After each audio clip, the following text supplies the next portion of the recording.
full of conventional Hollywood cliches and recurring lackluster sequels. One critic has seen it all, who can provide you with all the movie news, opinions, and reviews that could very well save humanity as we know it. This is Libby's Movie Hunt. And now, your host, Libby Hunt. Good afternoon and welcome back to Libby's Movie Hunt. Obviously, I am not Libby. I'm filling in for Libby this week. We are streaming at watchonairlive.com on Air Live. I am Kevin Ebeling, and I'm joined in the studio today by my very own mother.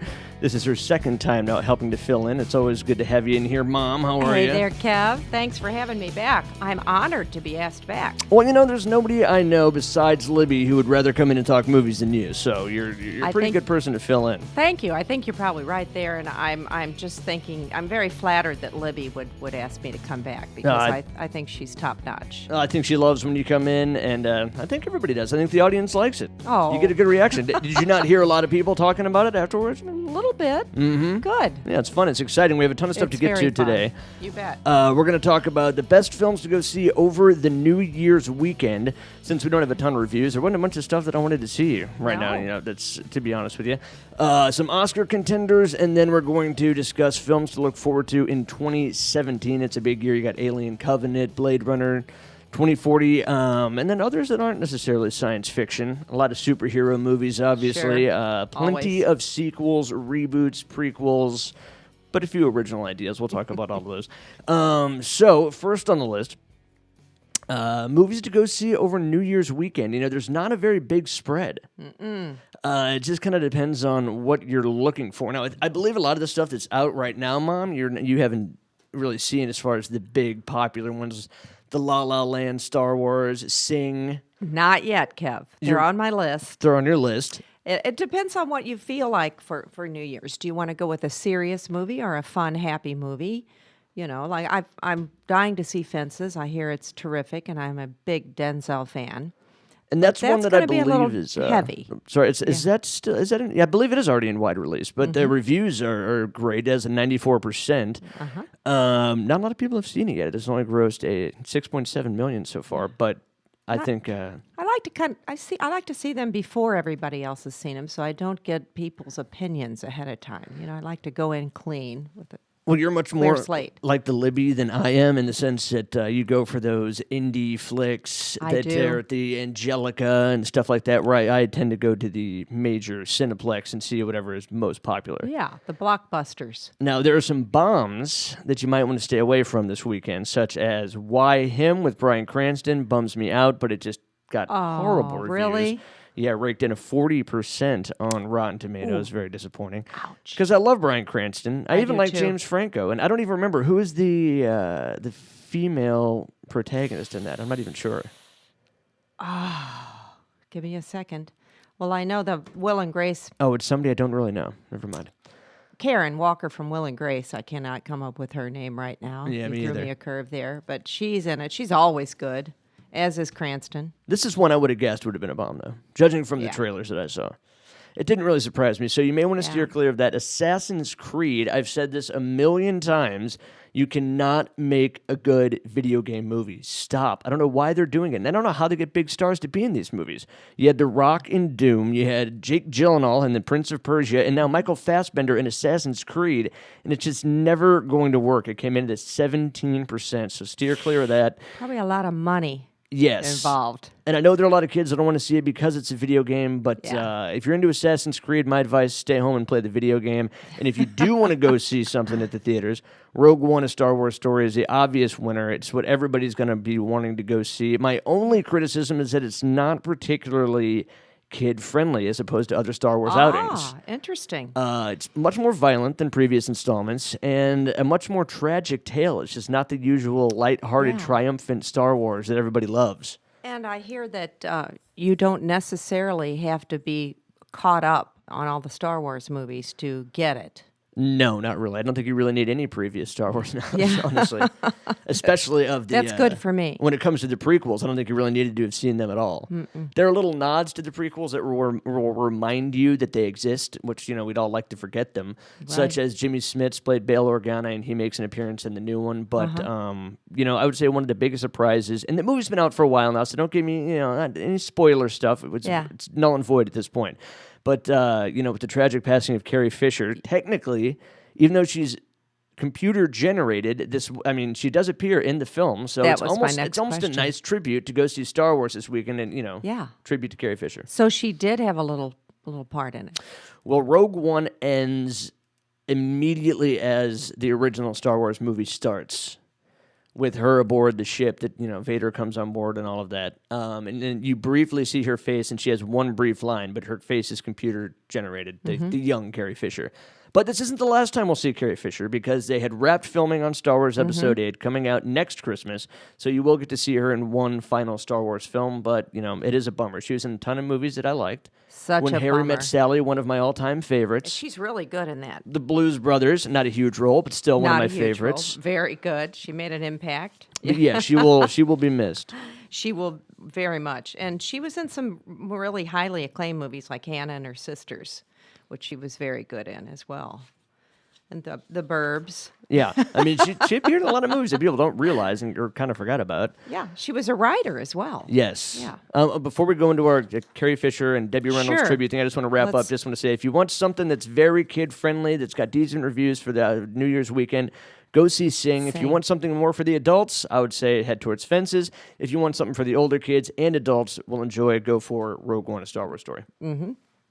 All right, so... Sounds good to me. Mom, you know a lot more about Debbie Reynolds than I do. So well... the only thing I remember her in, and this may make me sound bad being kind of a cinephile, a guy who's seen tons of movies. Yeah. The only thing I really remember seeing her in off the top of my head is Halloween Town. She played the grandmother, the made-for-TV movies. No. Yep. Oh, that's making me a little sad. I know. Well, as you know, I grew up with movies, and even though I'm Carrie Fisher's age, so Debbie Reynolds was before my time, needless to say. She was my mother's age.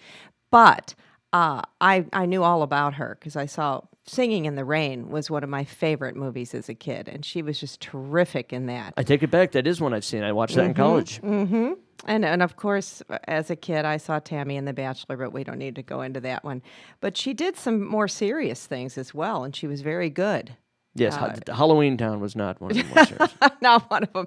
She led kind of an interesting private life as well, because, she was married to Eddie Fisher, Carrie's dad, who was stolen from her by her best friend, Liz Taylor. There's a whole little love triangle thing going on Big there. scandal. Yeah. And she was, I think she was pregnant with Carrie's little brother, or just had him when they split up, and he headed for Liz Taylor's camp. Yeah. So she was an interesting woman. The Unsinkable Molly Brown is a terrific movie. That was one of my favorites as a kid as well. I remember seeing it the day it opened. She's also a collector. Did you know that? She collected old memorabilia, props. So she's a little bit like me. Yeah, she is. They say she had quite a collection in the thousands from the classic movie era. That's cool. Yeah, I'm hoping they open a museum. I have a collection of 5, not all science fiction, but mostly. I have the authentic replica of the original Star Trek communicator. I have the neuralizer from Men in Black 2, Luke Skywalker's lightsaber, Dexter's laminate from the TV series, and then I have the Gray Sports Almanac from Back to the Future 2. So it's ever expanding. And my girlfriend always says, "Why don't you have this stuff out in your living room, like on display?" And I'm like, "I don't want people to see this. I'm going to hide this. This is something I keep secret. I keep an area in the bedroom for all that, You don't want people to think you're a nerd? Exactly. Keep that stuff out of sight, out of mind. My Sopranos and my Goodfellas and Johnny Cash posters can stay out where other people can see them. Pretend like I'm rock and roll. You also have a Breaking Bad bottle opener. Oh, that's true. Yeah, I always keep the Heisenberg sketch Breaking Bad bottle opener on my fridge. That's one of my faves. Well, thank you, Mom, for the Debbie Reynolds tribute. And as far as Carrie Fisher is concerned, I'm going to try to work her in somewhere during the break with the Star Wars theme, because we like to play movie themes during that. Yep. We do have to take a quick break, though. But when we get back, we're going to be discussing Oscar contenders for 2016 and films to look forward to in 2017. We'll be right back after this quick break. You're listening to Libby's Movie Hunt. Cut. Everybody take 5. More of Libby's Movie Hunt coming up.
You're tuned into Libby's Movie Hunt.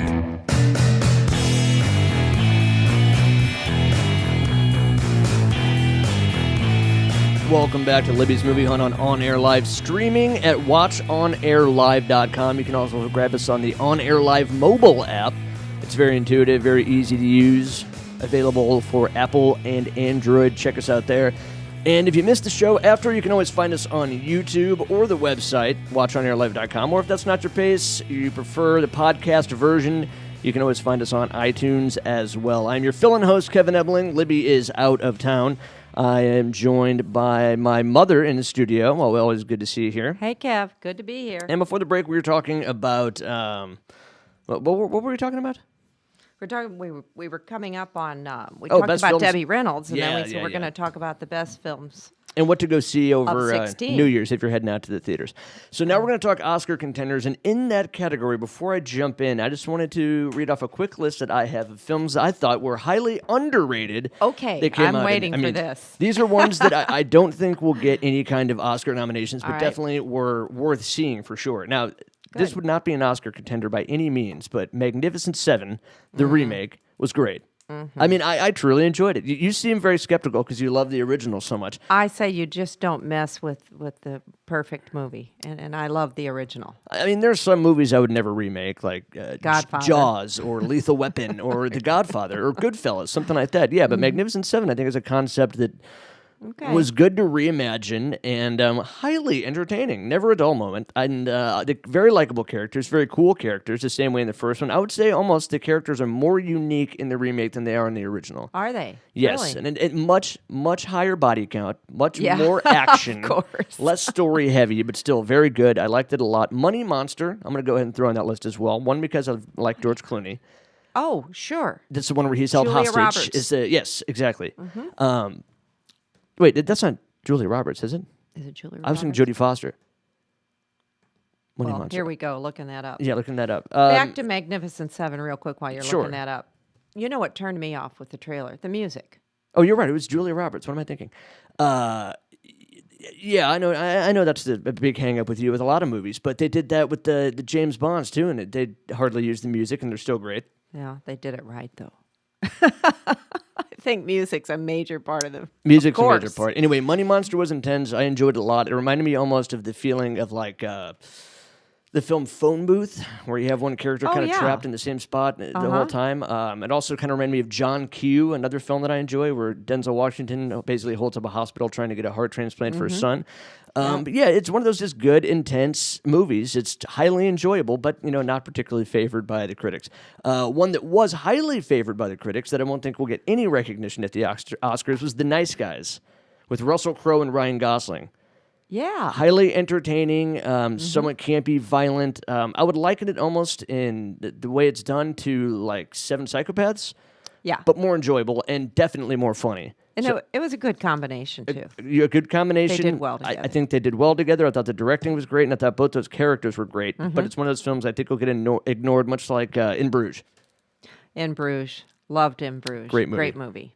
Okay, so that aside, I step off my soapbox. But God, yeah, Julia Roberts looked terrible in Money Monster, by the way. Really? I thought so. She just looked old. I wasn't crazy about her in Charlie Wilson's War either. Yeah, she almost ruined that movie, actually. Yeah, a little bit. Just her accent and the whole thing was she's bad. a great actress. Yeah. But I don't know that she was cast as well as she could have been in those. I can't believe you caught me off guard with with an actor in a movie. It's all right, but we can move on. All right, no, you're supposed to do that. It's good. So Oscar contenders, what's top of your list? Oh, Hell or High Water. That's my number one. Without a doubt. Yeah. I absolutely loved it. I thought it was. I got the same kind of high that I had when I saw like The Godfather the first time, or Road to Perdition. Road to Perdition, or Silver Linings Playbook. Just a really terrific, entertaining movie. Very good. I had that feeling after Crazy Heart. Crazy Heart had that feeling again. That's one of my top. Jeff Bridges, one of my favorites since I saw The Jagged Edge years and years ago.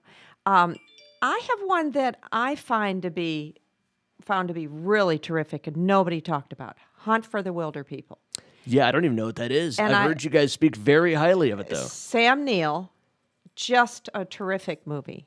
Just kind of a little sleeper, and I was thrilled with that, but I don't think it's going to be talked about. Manchester by the Sea, of course. It slipped through the cracks. Well, Manchester by the Sea will be an Oscar contender, I think, for Casey Affleck for sure. Yeah, he's amazing. Michelle Williams. There's just one little scene in there that I honestly think she earned an Oscar for that one scene. And I won't give it away, but people will know when they see it which scene I mean. But it was a terrific movie. So those would be my three top picks. All right, I'm gonna have to go ahead and throw Hacksaw Ridge into the mix. Oh, I forgot all about Hacksaw Ridge. I think that Mel Gibson could very well. I mean, even though Hollywood, I think they've kind of let up the embargo on that. But as far as something directing, like this, they can't ignore this. No, I mean, talk about outstanding directing and acting, and I think it's possible that even Vince Vaughn could get a nomination for that.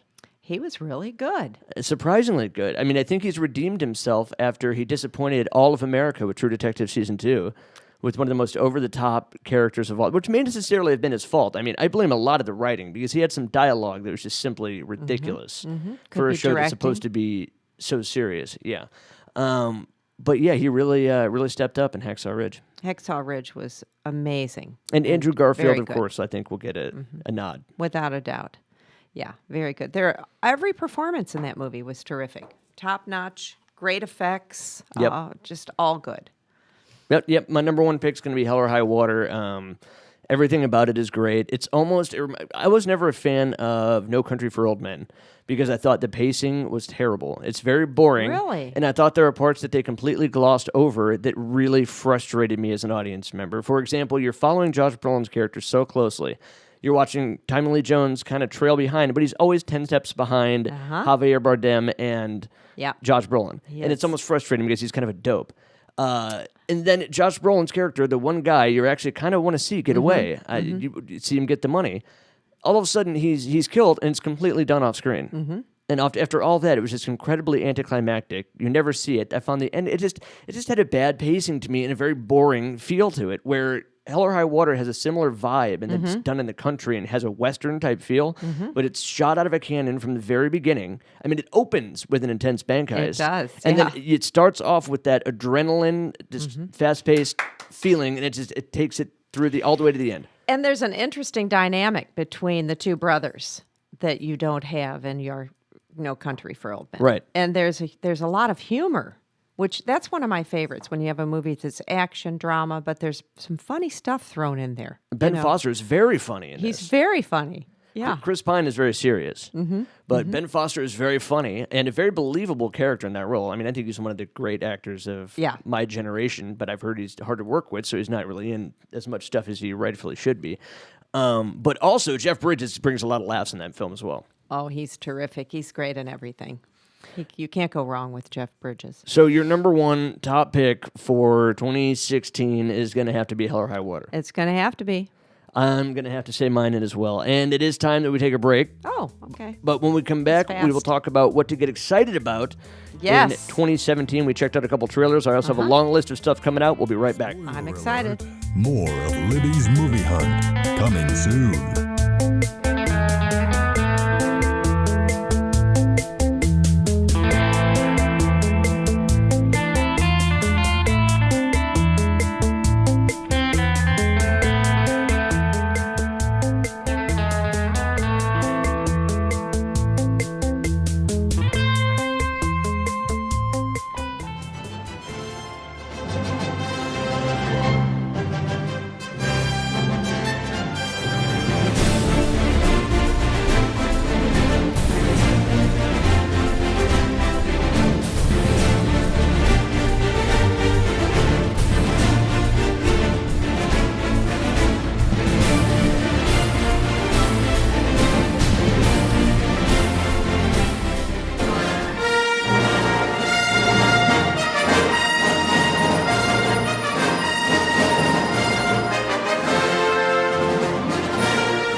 You're tuned into Libby's Movie Hunt.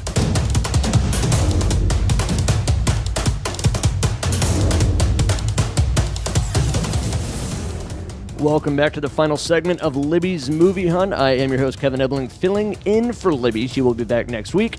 I am joined in studio with my lovely mother, Carol Ebling. Hey, Kev.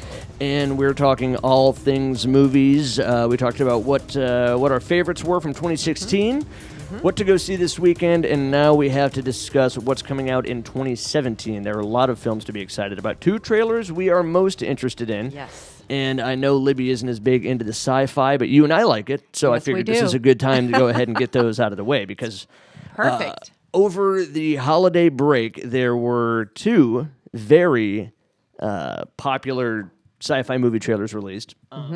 I checked out both of them. Yes. I believe you did as well. Of course. For Alien Covenant, and we'll go ahead and start there, and Blade Runner.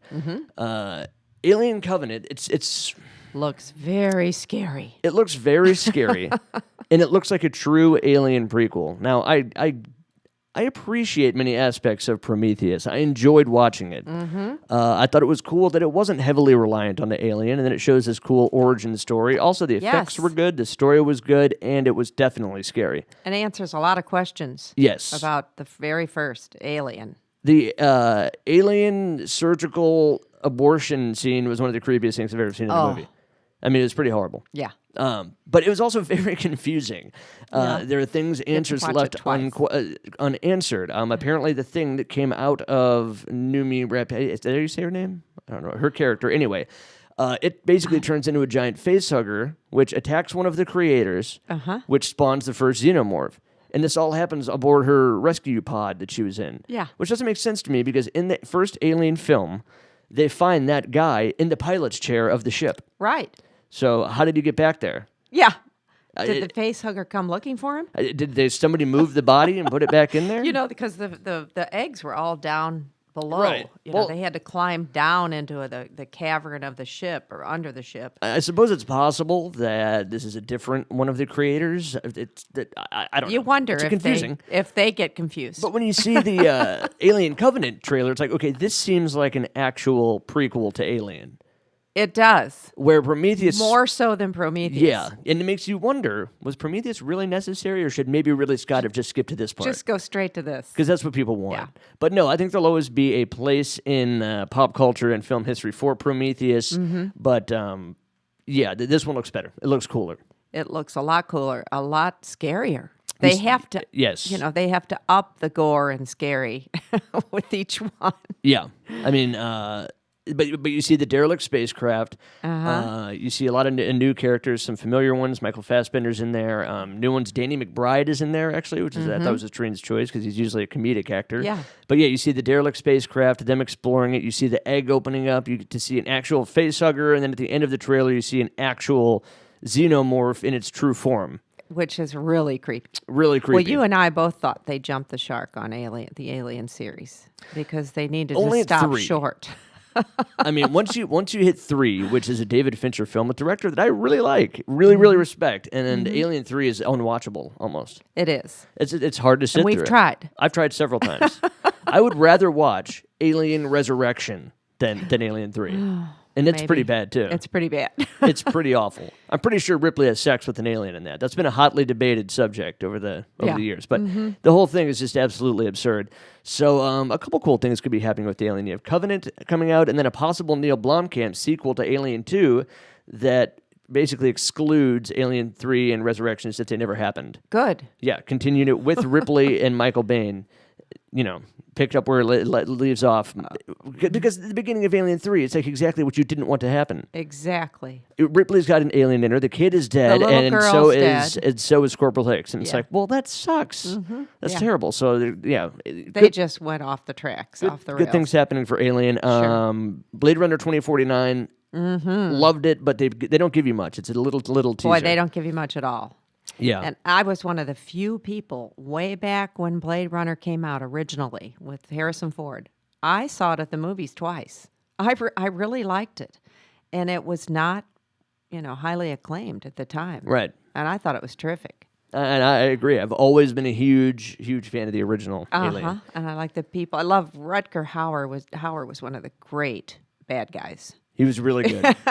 And I know we disagree, but also, I mean, that was one of, just because you kind of went off the rails, Blade Runner was one of Sean Young's only films really that people know that have notoriety. That and No Way Out are No pretty much Way it. Out, which is a terrific movie, No Way Out with Kevin Costner.